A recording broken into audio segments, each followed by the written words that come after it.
What is hyperlordosis? When it comes to spinal conditions and spinal deviations in terms of diagnoses for alignment of the spine, one common condition that's very often diagnosed when a patient has scoliosis is something called hyperlordosis. And typically a patient will see on their X-ray report that the patient has, X degree scoliosis, and they have something called a hyperlordosis, typically of the lumbar spine. And what does this really mean? What is a hyperlordosis? Well, hyperlordosis is a completely different spinal condition, but it also very similar because it affects the areas of the spine that are very often affected by scoliosis. We know a scoliosis is a front view curvature or A to P view curve of the spine of 10 degrees or greater with something called spinal rotation or a twist associated with. Scoliosis, because of this, starts to affect the side view of the spine, and the side view of the spine should not be straight. We know it should have curves. It should have a curve in the neck, a curve in the mid-back, and a curve in the low back. The curve in the neck and the low back go forward or to the front of the body. The curve in the mid-back go towards the back, and it creates this S shape. The curves in the neck are something that we call a lordosis. The curve in the low back is something that we call a lordosis, and the curve in the mid-back is something that we call a kyphosis. And the reason why you have these curves is to make the spine stronger, to make it more flexible, to make you distribute the mechanical forces of gravity over time, and it helps protect the spinal nerves, the spinal cord, and it helps the body be in better balance to compression forces. These kyphoses that we have in the mid-back and the lordoses that we have in the neck and the low back are very distinct in those areas, meaning the same curvature in a different area of the body will now become abnormal. Meaning if you ever have a lordosis in the thoracic spine, that is abnormal for the thoracic spine or the mid-back, where a kyphosis in the neck or low back would be abnormal because they're supposed to have a lordosis. So obviously we can get the opposite of curvature occurring in a different area, but we can also have something else occur. We can have an increase of those curvatures. So we can get a hyperlordosis in the neck or low back, or we can get a hyperkyphosis in the mid-back. So what a hyperlordosis is exactly what I stated, is when the C-shaped curve or this forward-shaped curve becomes exacerbated or bigger than it's intended to be. And what it's most commonly associated in the lumbar spine, and this is what we tend to see with scoliosis patients, is that they get this increased lordosis of the lumbar curve, and they tend to get this look of like a swayback, like their butt is back or the buttocks is back and their stomach is forward, and they get look very arched in the lower back.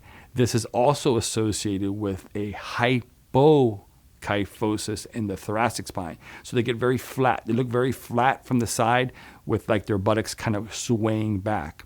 This tends to be a very common position when we see patients with scoliosis. Now, what we don't know, does one cause the other or the other cause one? Like we don't know, did the hyperlordosis happen first? And because of this asymmetrical sagittal alignment or side view alignment, that this could make a patient more prone to scoliosis, or the opposite. A patient develops scoliosis and that creates the hyperlordosis. We don't know. But either way, it is a spinal condition, and it can create something that we see in poor posture, and it can make you more prone for low back pain and different types of issues. We also see a lordosis or hyperlordosis in patients that have a very sedentary lifestyle, tend to become more obese or more overweight because the weight out this way creates the lordosis to become larger than normal. But if you have a hyperlordosis and you've been diagnosed with that, definitely make sure to see if you have scoliosis, because it is a very common diagnosis that happens together, especially in adolescent idiopathic scoliosis, and especially in girls. We tend to see that hyperlordosis associated with the scoliosis diagnosis. If you have hyperlordosis, obviously what we're trying to correct is this overarching of the low back. So one common thing that we normally don't recommend patients do is arching. So the most common activity that we don't want them doing, like in terms of a sport or activity for young girls, is going to be gymnastics and dance, because those two sports or activities increase, they teach them how to stand with this hyperlordotic position, which is why we tend to see those two sports or activities have the highest incidence of scoliosis.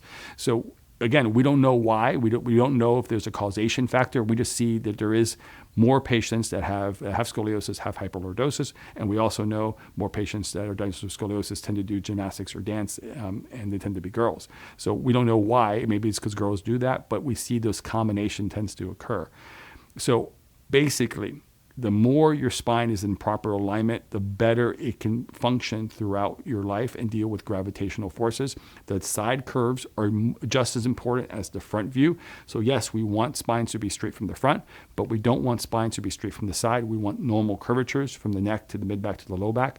And these curves deal with gravitational forces and help your body react to forces over time. So when we have abnormal alignment, you're more prone to more issues, meaning like pain, problems, and there is an association with hyperlordosis and scoliosis. So we recommend, if you find these issues, that you actively try to restore the normal alignment so these things have less effect on your body over time. Thanks for watching. I hope you found this information helpful.